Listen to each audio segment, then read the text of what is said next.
माननीय देश के प्रधानमंत्री श्री नरेंद्र मोदी जी, माननीय देश के रेल मंत्री श्री अश्विनी वैष्णव जी, प्रमुख विपक्षी दल के नेता कांग्रेस नेता श्री राहुल गांधी जी, कांग्रेस अध्यक्ष मल्लिकार्जुन खड़गे जी, आम आदमी पार्टी के पूर्व मुख्यमंत्री अरविंद केजरीवाल जी, आप नेता श्री संजय सिंह जी और प्रमुख विपक्षी दल के सभी नेतागण देश के, रेलवे देश के सभी प्रमुख मीडिया कर्मी, रेलवे एनटीपीसी में बैठे करीब 58 लाख परीक्षार्थी।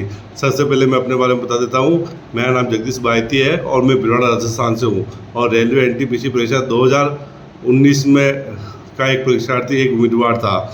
साल 2022 में जब रेलवे ने 5वीं परीक्षा रिजल्ट जारी किया, उस वक्त रेलवे भर्ती बोर्ड का उम्मीदवार से कुछ घोटाला किया जा रहा, उन्हीं घोटाला लेकर मैंने रेलवे एनटीपीसी परीक्षा पर केस किया और उनके उस केस में मेरे क्या आरोप थे वो कुछ इस प्रकार थे।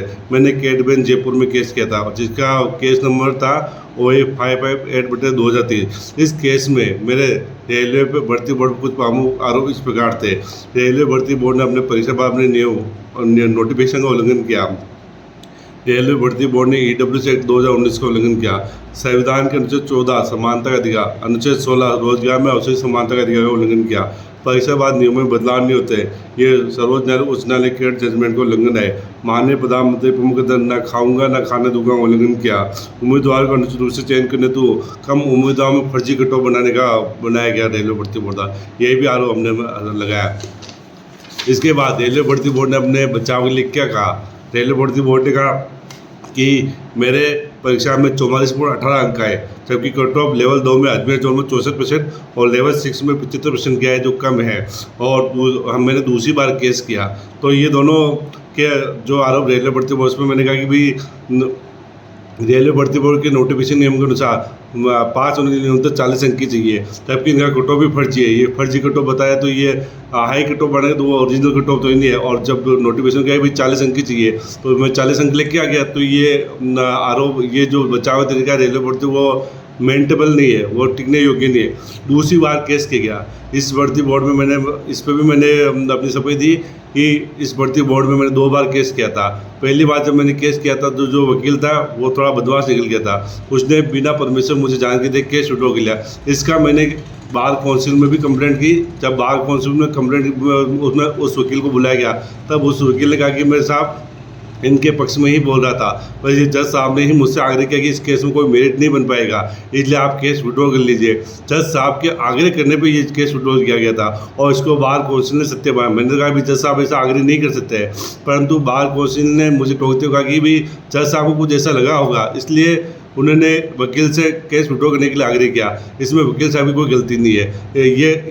ये चीज़ जो बार काउंसिल सत्य मानती है और ये चीज़, इसका जजमेंट भी मैंने कैट बेंच जयपुर में दिया, तो इसमें रेस जुडिकेटा लागू नहीं होता। और ये जो केस है वो पूरा भ्रष्टाचार से संबंधित है। मैंने इस केस में कट ऑफ को फर्जी बताया था और रेलवे पर भ्रष्टाचार का आरोप लगाया था कि रेलवे ने फर्जी कट ऑफ बना के अनुचित रूप से छात्रों को चयन करने तो उम्मीदवार के मार्क्स ज़्यादा बताए और उन्हीं मुद्दाओं को फायदा पहुंचाने के लिए 32 सालों का सर्टिफिकेट मिल गया, जिससे EWS एक्ट के रेलवे ने अपने नोटिफिकेशन साथ ही EWS एक्ट 2019 के नियमों का उल्लंघन भी कर दिया।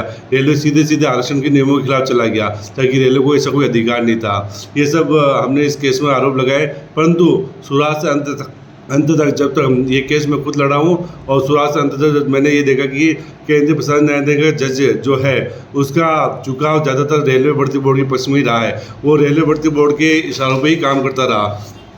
इसीलिए अंत में उन्हें बहानेबाजी करते हुए ये कहते हुए कि आपको दूसरी बार केस किया गया है, इसलिए मैं इस केस को नहीं सुनूंगा।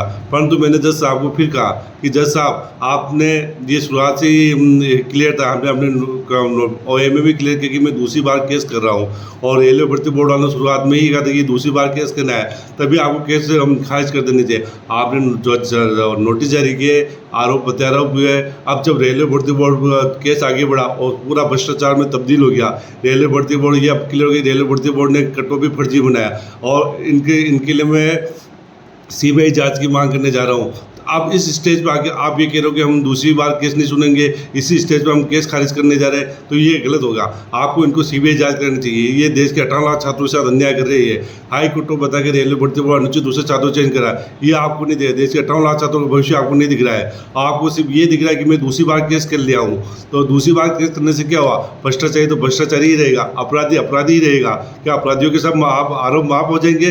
इसलिए इसलिए मैंने जज साहब से फिर अनुग्रह किया कि भी आप ऐसा न करें, आप इन भ्रष्टाचारियों की तरफदारी नहीं करें। ये कहते ही जज साहब गुस्सा हो गए। जज साहब के आप इस तरह से बदतमीजी से बात नहीं कीजिए, मैं आपके ऊपर कोष्ठ लगा दूंगी, और इस तरह से मुझे धमकी दी गई। इसके बाद फिर भी मैंने जज साहब से आग्रह किया कि जज साहब प्लीज़ आप जल्दबाजी डिसीजन न लें और फिर वापस इस पर विचार करें, परंतु जज साहब एक भी बात सुनने के लिए तैयार नहीं थे और सीधा ही डिसमिस बोल दिया। डिसमिस बोलते जज साहब के पास एक लिपिक बेटा रहता है, उसने भी डिसमिस बोलते हुए अपने वहाँ नोट कर लिया। और साइड में मैं फिर 2 बार बोला जज साहब इतनी जल्दबाजी नहीं कीजिए।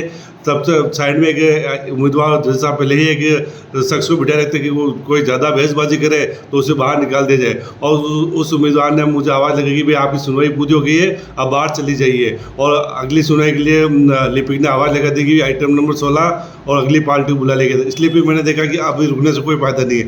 इन जज साहब से अब न्याय की उम्मीद करना निर्थक है। अब इस जज साहब हमारे पक्ष में न्याय नहीं कर सकते, इसलिए फिर मैं निकल गया। धन्यवाद।